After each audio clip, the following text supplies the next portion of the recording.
Nilipata fursa ya kufanya naye kazi.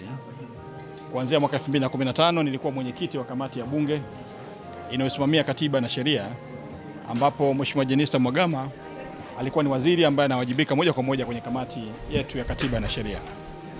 Na hii hata kipindi chote ambacho nimekuwa ndani ya bunge, hiki ni kipindi cha 3.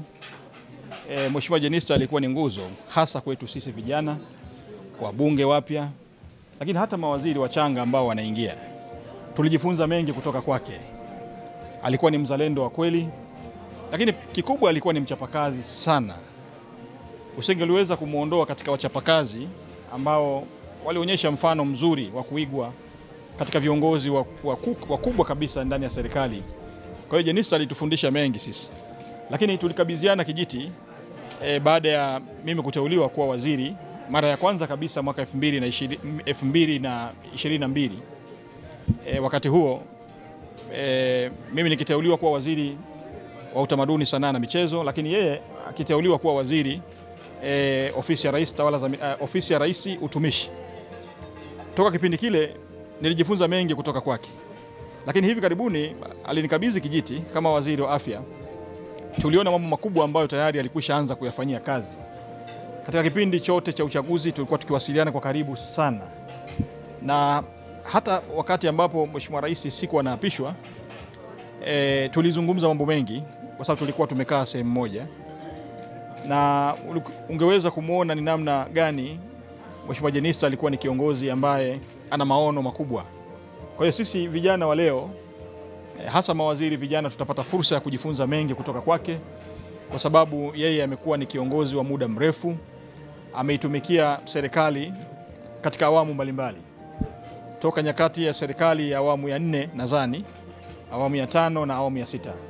Mchango wake kwa taifa hili utakumbukwa katika nyakati zote. Na sisi tutaendelea kujifunza kutoka kwake kwamba wajibu wetu ni kufanya kazi kwa bidii katika wakati wote. Alipokuwa waziri akisimamia masuala ya bunge, alifanya kazi kubwa sana. Usingeliweza kumuona akinyamaza yanapokuja masuala ya kutoa tafsiri ya uzalendo, kutoa tafsiri mbalimbali ndani ya bunge. Lakini pia hata sisi ambao tulikuwa tunaingia wakati huo mwaka 2015 tuliweza kujifunza mambo mengi sana, hasa mambo ya kuhusu uzalendo kwa taifa letu, lakini uwajibikaji na kufanya kazi kwa bidii. Kwa hiyo sisi ndani ya wizara lazima tukiri kwamba Wizara ya Afya tumepokea msiba huu kwa masikitiko makubwa, lakini ahadi yetu ni kutekeleza mambo mazuri ambayo tayari yalikwisha yaanza katika wakati wake, na yale ambayo tulizungumza kwa bayana, lakini yapo ambayo tulizungumza kwa usiri, namna ya kutekeleza majukumu yetu katika wizara hii nyeti kabisa na Wizara ya Afya.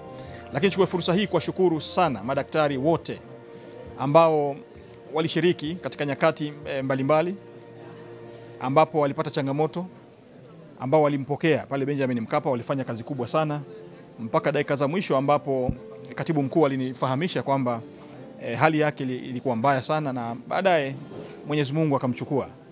Katika nyakati zote madaktari wetu walifanya kazi nzuri, na mimi niendelee kuwatia moyo kwa kazi kubwa ambayo wanaendelea kuifanya kwa namna ile ile ambayo wameifanya kwa mwenzetu Jenista Mhagama.